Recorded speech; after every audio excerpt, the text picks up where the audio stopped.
Dear students, आज हम types of planning पर चर्चा करेंगे। नियोजन कई प्रकार का हो सकता है। विभिन्न विद्वानों ने इसे अपने अपने नज़रिए से कई आधारों पर विभक्त किया है। इनमें से प्रचलित कुछ आधार या नियोजन के प्रकार इस प्रकार से हैं। पहला है on the basis of levels या स्तर के आधार पर नियोजन। मैनेजमेंट के 3 स्तर होते हैं, top level, middle level and bottom level.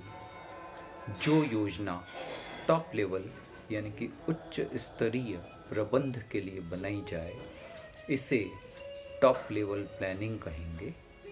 ऐसी योजना जो मध्यम स्तरीय प्रबंध यानी कि विभिन्न विभागों के लिए बनाई जाए इसे मिडिल लेवल प्लानिंग के नाम से पुकारेंगे। और तीसरा है निम्न स्तरीय नियोजन, जो लो लेवल पर, निम्न स्तर पर शारीरिक श्रम करने वाले या फैक्ट्री लेवल पर काम करने वाले, वर्कशॉप लेवल पर काम करने वाले कर्मचारियों के लिए बनाई जाए। ऐसी योजना को निम्न स्तरीय नियोजन के नाम से जाना जाता है।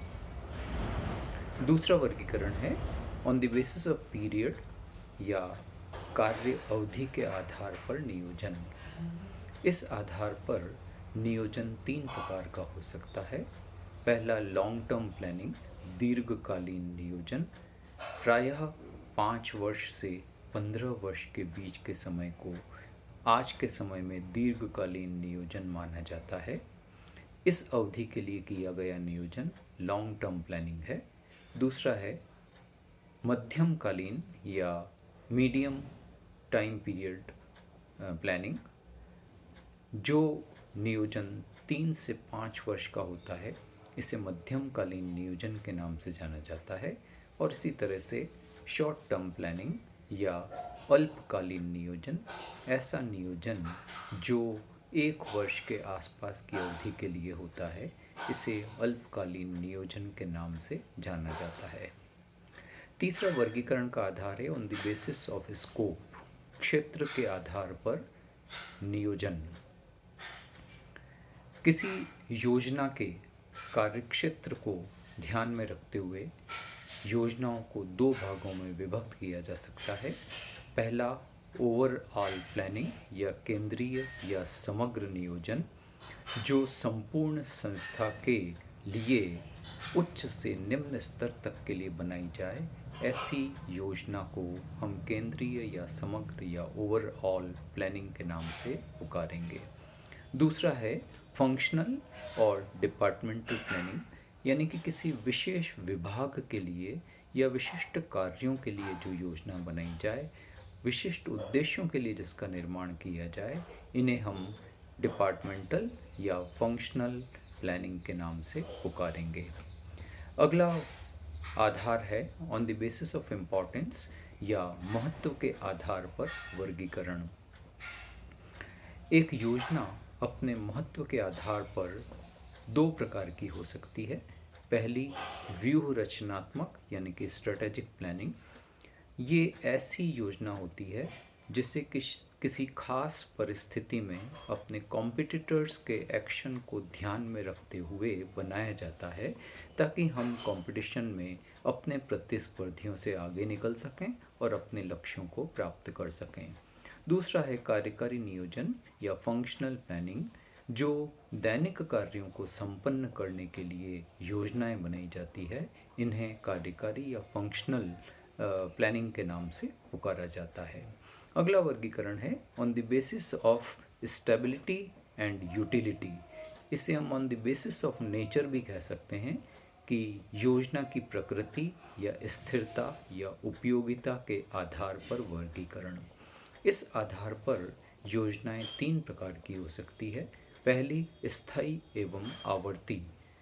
स्थायी योजना वो है जिसे बार बार इस्तेमाल किया जाएगा और जब कभी भी एक विशेष प्रकार की परिस्थितियां उत्पन्न हो इस योजना को समान रूप से अलग अलग अवसरों पर लागू किया जा सकता है। दूसरा है सिंगल यूज़ यानी कि एकल उपयोगी योजना। इस योजना का उपयोग एक बार करने के बाद में ये स्वतः समाप्त हो जाती है, भविष्य में इसकी कोई उपयोगिता नहीं रह जाती।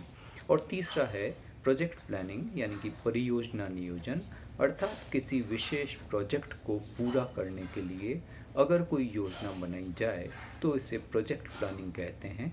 यह परियोजना या संपूर्ण कार्य पूरा हो जाने पर स्वतः ही समाप्त हो जाती है। और आखिरी इसका आधार है on the basis of objectives या उद्देश्यों के आधार पर नियोजन।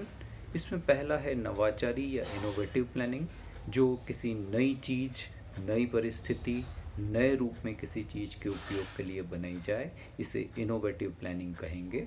दूसरा है सुधारात्मक या रेमेडियल, अर्थात किसी चल रहे कार्य में या योजना में सुधार करने के लिए जो योजना बनाई जाए उसे रेमेडियल प्लानिंग कहेंगे। और तीसरा है क्रियात्मक यानी कि रूटीन कार्यों को संपन्न करने के लिए जो योजना बनाई जाए उसे हम क्रियात्मक या फंक्शनल प्लानिंग के नाम से जानेंगे।